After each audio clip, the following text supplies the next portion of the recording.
of the immediate family be seated at this time.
Friends, we gathered together this morning to celebrate the life and to honor the memory of H.Bell.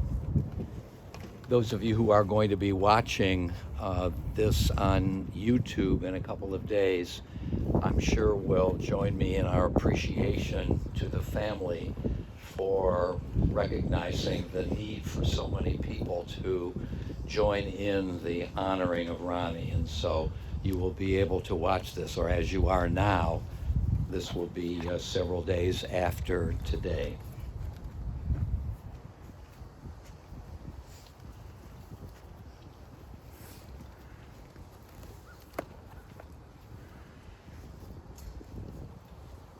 Mizmor David,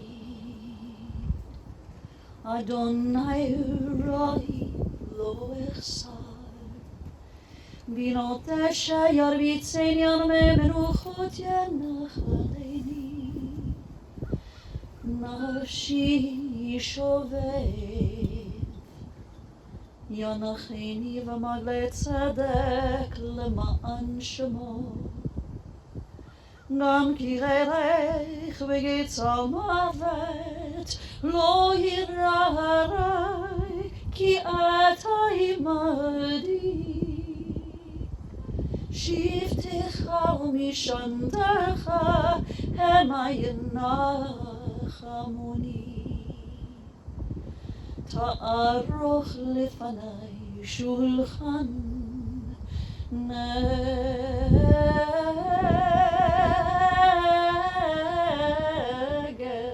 tzurirai ishanta vashamen roshi kosiri vaya ach tov chesed yirdifuni kol yamei chayai v'shaveti beveit Adonai lehorech yami.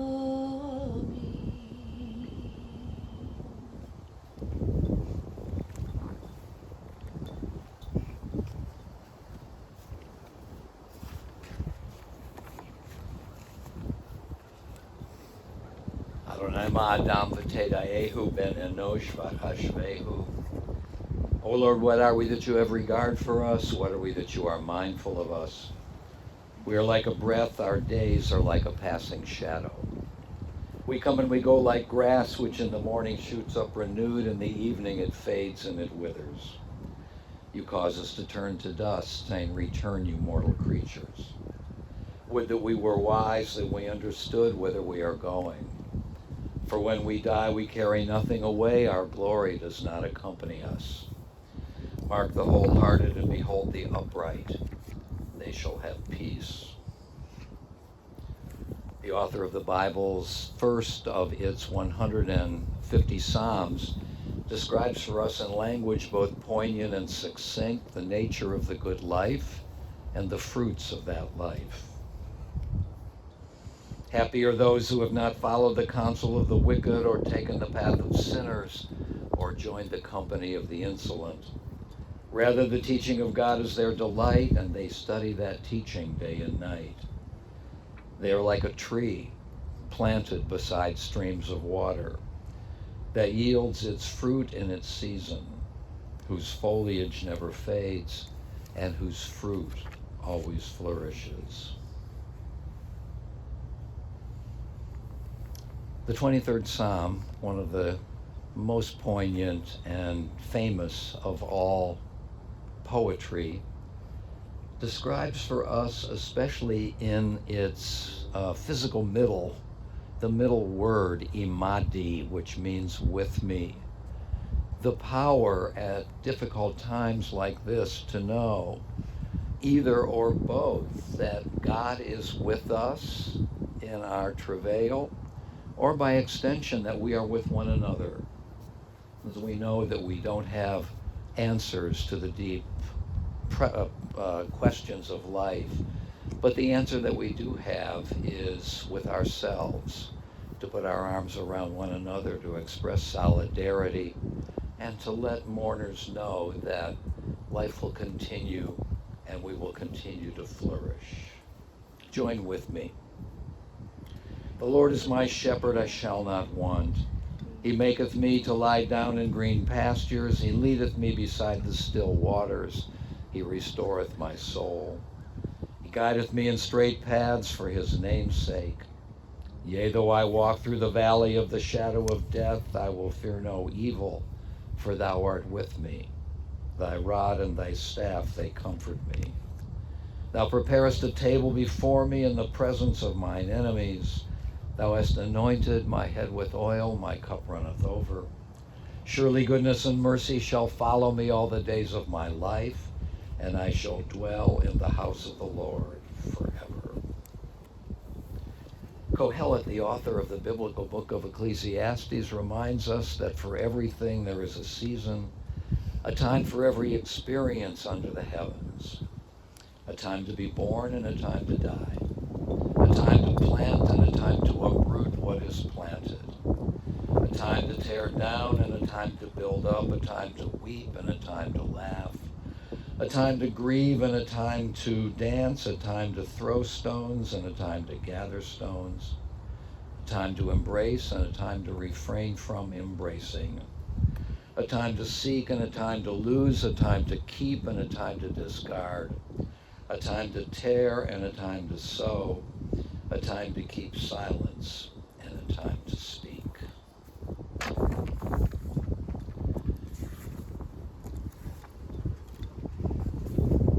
lost our precious Ronnie Bell the day before yesterday. He was 89 and 11/12 years old, and he would have been 90 this coming January 22nd. Ronnie lived an incredible life, filled with so many passions, so many involvements, so many friends, so much joy, that to live as fully as Ronnie Bell did would surely have challenged the collective energies of 5 of us more ordinary individuals. But Ronnie Bell was not ordinary. He was born and raised in Cleveland, graduated from Shaker Heights High School, and went on to Miami University. After 2 years at Miami, he transferred to the Western Reserve University Dental School, from which he graduated with his DDS degree. From there, Ronnie pursued a residency and further training in anesthetics and oral surgery at 3 different institutions: the University of Pennsylvania, Green Hospital in New York City, and Mount Sinai Hospital. Then he served as a dentist in the Army for 3 years, mostly at Fort Bragg in North Carolina. Along the way, Ronnie performed oral surgery on General George C. Marshall. Having returned to Cleveland, Ronnie opened his dental office at Southgate and cultivated for the following 35 years a neighborhood practice in which he pursued with characteristic intensity high quality dentistry and exquisite care of his patients. After 15 or so years, Ronnie invited Dr. Ken Callahan to join the practice. And out of this collaboration between the two of them grew something quite wondrous, encompassing professional collegiality, deep mutual respect, warm friendship, and love. A friendship that transcended business, as the two of them and their families remained close long after each had retired. And we can catch an important glimpse of Ronnie Bell's character when we look at the kind of dental practice he developed. First of all, he worked in a building with a number of other dentists who had specialized in various aspects of dentistry. Now, all of these dentists rarely worked in tandem together by sharing their patients and referring patients to one another. But beyond this, these dentists became friends and even family. Moreover, Ronnie's patients loved him because he placed a premium on their well-being. For example, and as Ronnie's children told me when I visited with you last evening, every night after dinner with his family, Ronnie would excuse himself from the table and go into the other room to call each and every patient on whom he had operated that day or in the immediately preceding days to see how they were feeling and how he might be able to help them. In addition, were someone to show up at his office with a problem that needed treatment, but who was unable to pay for it, Ronnie would never turn that person away. Rather, he did the procedure at no cost. Needless to say, many of those patients brought cookies and cakes to the office in the days following to express their appreciation. And because of Ronnie's generosity of spirit, not to mention his professional excellence, many of his patients warmly remembered him decades after he had treated them. And it should come as no surprise that several of Ronnie's nurses stayed with him for all of his 35 years. Again, unsurprisingly, over those years, these nurses became a part of the family. And when Ronnie decided sometime in the late 1990s to transition to semi-retirement, he was invited to join the practice of his dear friend, Dr. Scott Alperin, where Ronnie practiced for another 10 years. And again, unsurprisingly, he and Dr. Alperin maintained their active friendship long after Ronnie finally retired for good. And on top of his busy practice, Ronnie managed to be chief of staff at Bedford, Marymount, and suburban hospitals, as well as editor of the Cleveland Dental Journal, president of the Cleveland Dental Society, and president of the Alpha Omega Dental Fraternity. Now, all of this would be activity enough for most individuals. But Ronnie Bell was hardly most individuals. Indeed, as those of you who knew Ronnie Bell know, there is more, and so much more. Let's start with one of the emotional centers of his life, his family. Ronnie's children fondly remember how they used to wait for him to come home at night so that he and Denny and they could not only eat together, but also to engage in the robust conversation and joyous laughter that so often occurred and which inevitably deepened the family bond. Those family dinners were, I was told, sacred to all of them. And so many of Ronnie's involvements emerged from the activities of his family. Doug, you remember how when you were in 8th grade, you and a friend wanted to bike together from Cleveland to Dayton, a trip of 220 miles. But Ronnie worried about 14-year-olds taking a trip like this by themselves, so he decided to go with you. And it turned out to be, in your words, a fantastic trip. Going to diners together, watching ball games along the way, sleeping in the campgrounds. And this opened the door to many more family bicycle trips over the years. And certainly, it won't surprise anyone who knew Ronnie well to realize that these family bicycle trips led to what, Lisa, you called his growing interest in extreme bicycling. Extreme bicycling that eventuated in Ronnie's participating in 17 coast-to-coast trips across the country, beginning with dipping the bicycle rear wheel in the Pacific Ocean and ending with dipping the bicycle tire in the Atlantic Ocean. And in addition to these 17 trips, there were the 4 races in which Ronnie participated under the auspices of an organization known as RAM, Race Across America. Now, of course, it stands to reason that to be able to engage in this kind of strenuous activity, one has to train, and train hard. And this is what Ronnie did, putting an annual, I think annual, but maybe I misheard last night, putting an annual 3,000 miles on his stationary bike. And along the way, Ronnie set world records for people in their 60s, for people in their 70s, and finally for people in their 80s. Setting records, in other words, for octogenarians.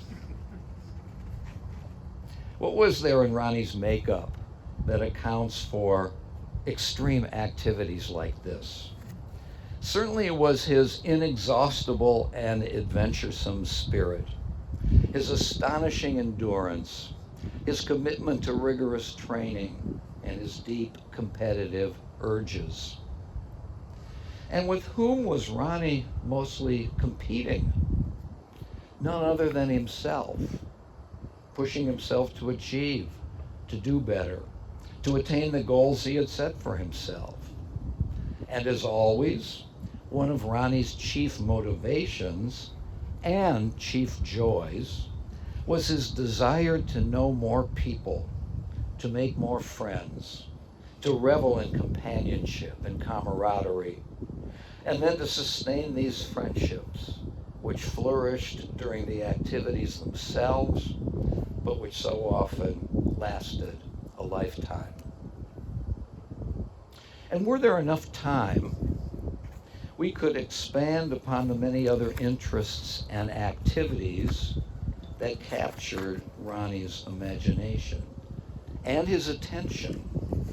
And attention was not that of a dilettante for whom attentiveness comes and goes, but for one, Ronnie Bell, for whom the commitment was deep and durable. Among these commitments were the following: scuba diving, photography, traveling, canoeing, skiing, climbing, and classical music.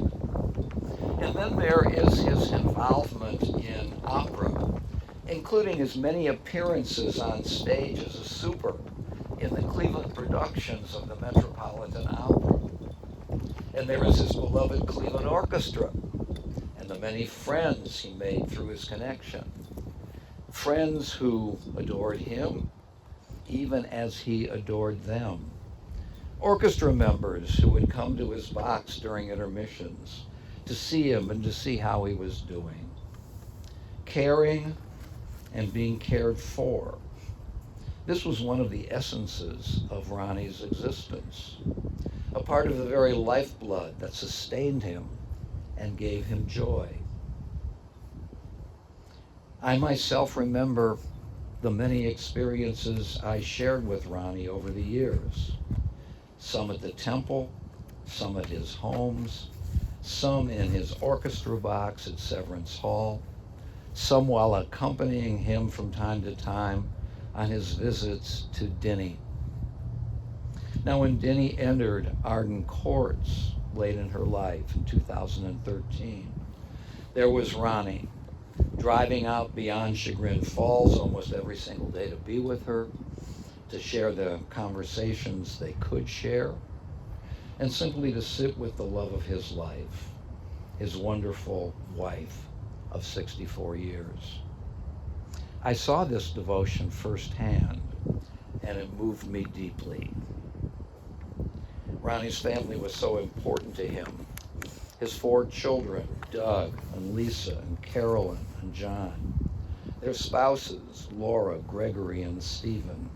His beloved sister, Margie, with whom he grew up in their happy, welcoming home, and with whom Ronnie maintained a deep and lifelong friendship.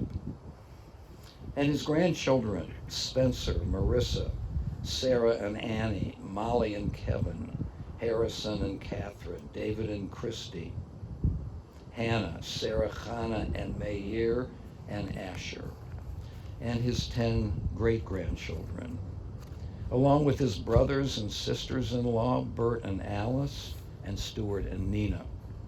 And Ronnie's family wants so very much to express their deep gratitude to his beloved aide, Ramona, and to his many other care providers.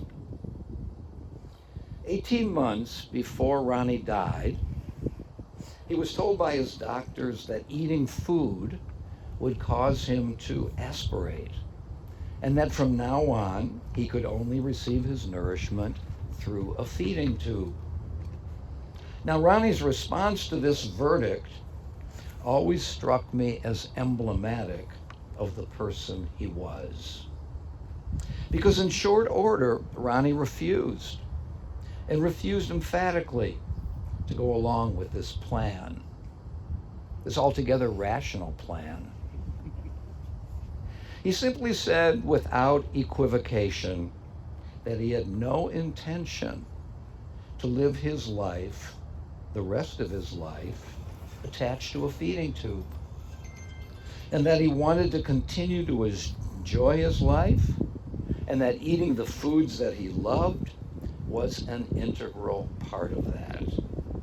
Yes, he knew that he would aspirate from time to time, sometimes dangerously so, but he was willing to take his chances. Determination, knowing himself and what he needed to be happy, clarity of purpose, and the indomitable desire to wrest as much of the joy of life as he could. The these were defining features of Ronnie Bell's character. And these are the features that animated his spirit from beginning to end. This wonderful person is now gone from our view, but he will never be gone from our hearts. Zichro no livracha. The memory of Ronnie Bell will always be our blessing. Amen. Let's pause for a moment of silence during which each of us inscribes in his or her heart the life, the qualities, the accomplishments of Ronnie Bell. If during this period of silence anybody would like to say a word or two, please feel free to do so.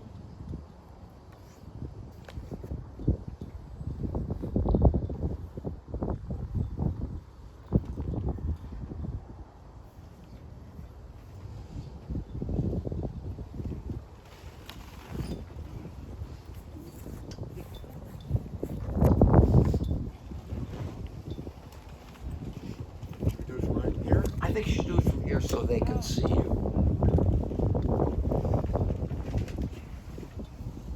Thanks, Ron.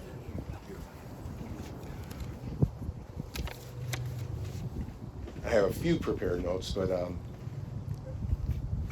what Roger said about Dad, waiting for Dad to come home at night. I mean, we were young, and I remember sitting, it wasn't just waiting for him to come home, but we sat on a step at the end of Tolan and Scottsdale. And when he pulled up in his red convertible, he put us on his lap, and we drive whatever the 8 homes down to 3696 Tolan. And that was always a special time. But just a few things that I remembered. Mom and Dad traveled a lot, as you know, and along with Dad's always present Nikon camera, no, Leica camera, with ones with film in it, but he always had a handful. He always traveled with a whole big handful of these Smile balloons that I think he was the first customer of Oriental Trading Company because he bought it by the bushels. And he would, when he would travel, he'd see children and he'd blow these up. And I don't know if you can see it, it has smile faces on it. And he'd hand them to the children and they would be smiling. And he has pictures of kids all over the world smiling, holding these balloons. And that's who Dad was. But the last few months have been very tough for him and obviously for us. But as I told Lisa, Carolyn, and John, a few days ago, that let's remember that Dad lived an amazing life, as Roger recounted so nicely. But after an hour and a half with him last night, things were about to wrap up. We said, wait a second, we haven't even talked about his convertibles, his wine, his photography, this and that. And Roger said, oh, I'm just tired thinking about it. But that's Dad. He was tireless. As his doctor, Ray Rosman, said to me the other day, you look up the word indefatigable in the dictionary and there's a picture of Ronnie Bell right next to it. And he pursued it all with a fervent passion, and he did it in his own way. And what more could you want out of life than that? We each have our own stories, and I know some others will talk about it, and amazing memories, but each of them brings a smile to our faces and those of his many friends. And this is proof, Dad, that you led a full and successful life. We love you. I love you.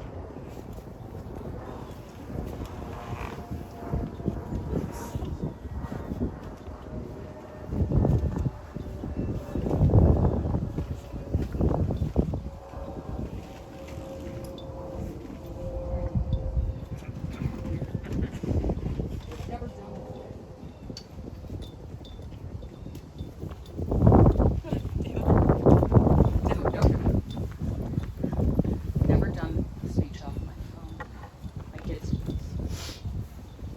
So when we got together with Rabbi Klein last night, we were just going through Dad's bio, and I didn't, he started with the bicycle riding, because I think that's what people remember most about Dad recently. That I was like, wait, we gotta back up, because there's so many more things about Dad, and I was like, didn't want to miss anything, so I went back to one of our Bell songs, because as you guys know, we used to sing at every single family occasion, and it was the refrain to one of the songs I believe that we did for his 50th birthday was, he canoes and scuba dives, into Suki he rides. And that was horseback riding, not bicycle riding at that point.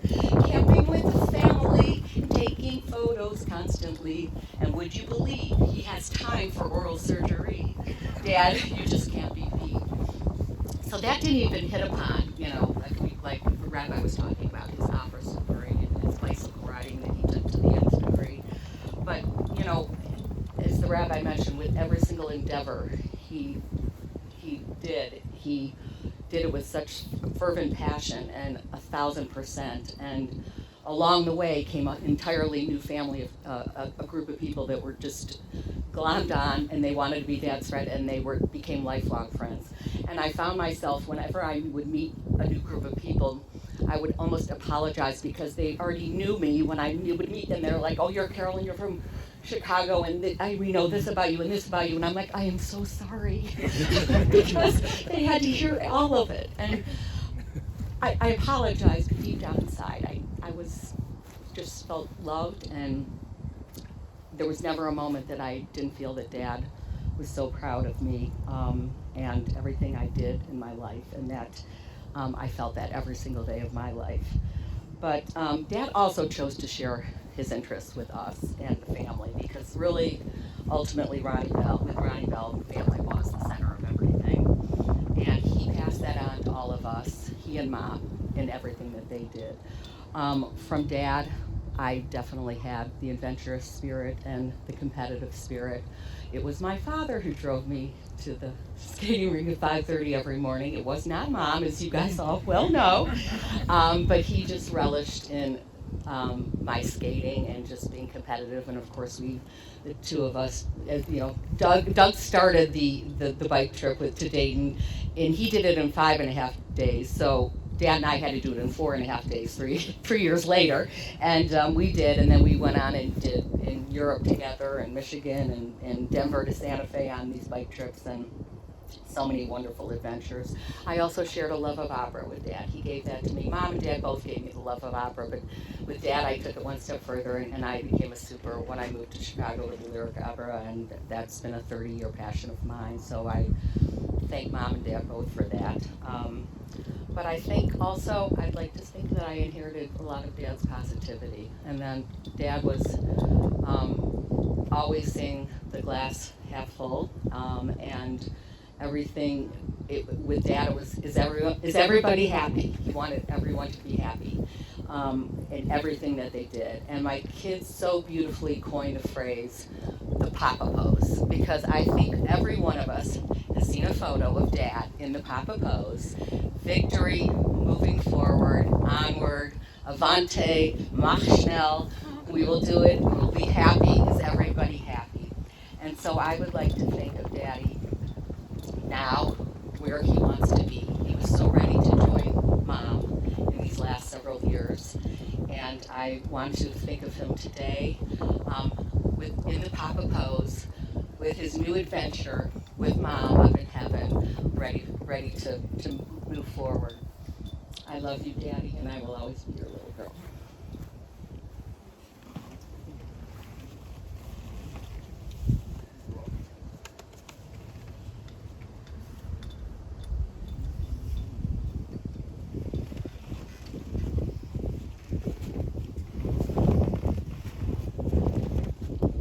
Now that we've heard from you and all those wonderful things about Ronnie and his indefatigability, I wonder a little bit if God knows what he's in for.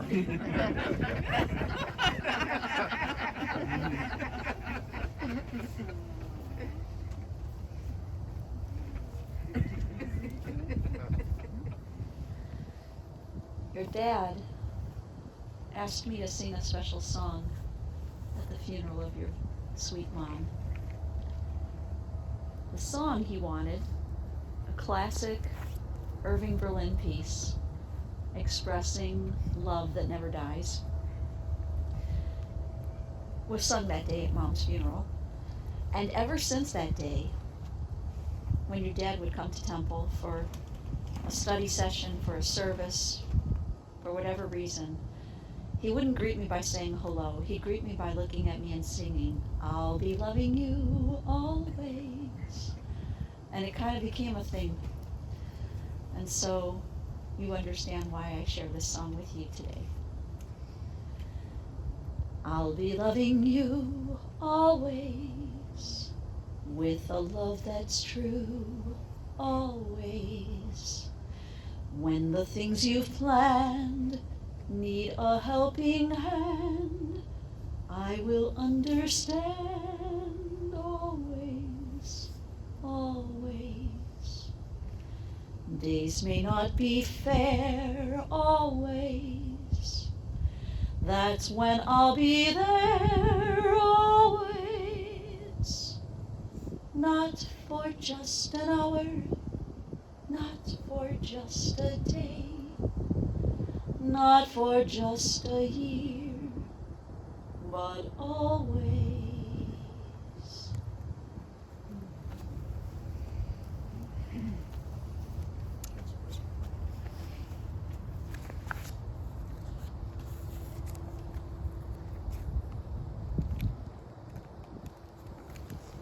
The voice says, "Cry out," and I say, "What shall I cry?"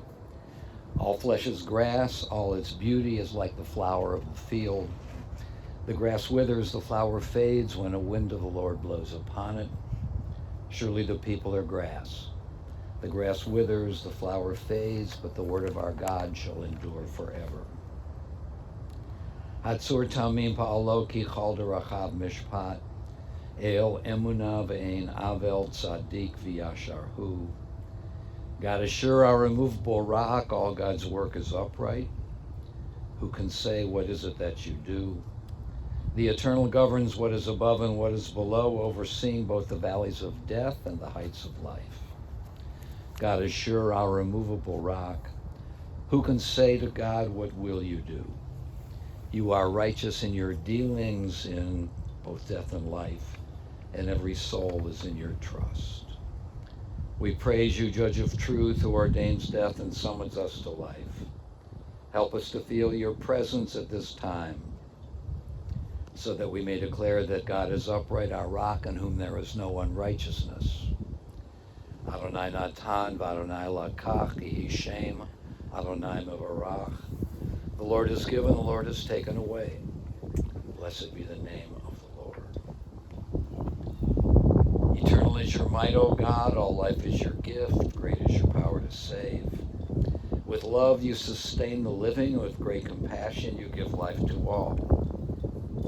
You send help to the falling and healing to the sick. You bring freedom to the captive, keeping faith with those who sleep in the dust. Baruch atah Adonai noteah b'tochenu chayei olam. We praise you, O God, who implants eternal life within us. The dust returns to the earth as it was. The Spirit returns to God who gave it. It is only the house of the Spirit which we now lay within the earth. The Spirit itself cannot die. Receive in mercy, O God, the soul of our beloved departed Ronald Bell. Grant him that everlasting peace which you have prepared for us in the world to come. Though no human eye has seen, nor ear has heard, nor mind has grasped it, still it is our sure inheritance and our everlasting portion. O God, help us to understand that grief and love go hand in hand, that the pain which loss inflicts is a measure of a love that is stronger than death. Though we cry in the anguish of our hearts, may we know that our Comforter is near, and may we cling unafraid to the trusted hand. In this spirit, O God, do we commit all that is precious to us to your keeping, as we now repeat the words that have been hallowed by our generations, the Kaddish. I invite invite those who are able to please rise.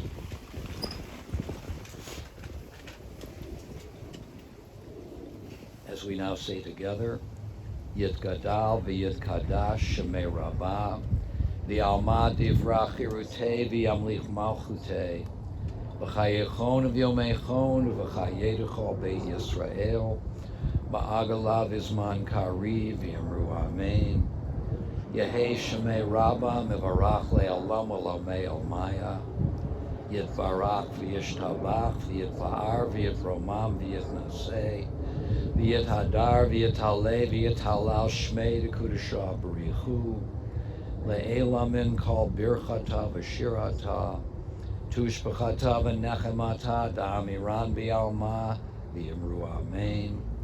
Yehei shalom araba min shemaya v'chayim, aleinu v'al kol Yisrael, v'yimru amen.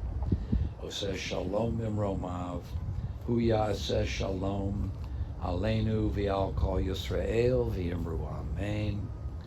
May the source of peace send peace to all who mourn and comfort all the bereaved among us, and let us say together, Amen. And to the family we now say, may God console you with all who mourn among all the families of the earth. Now go forth in peace to life, and may God go with you. Amen.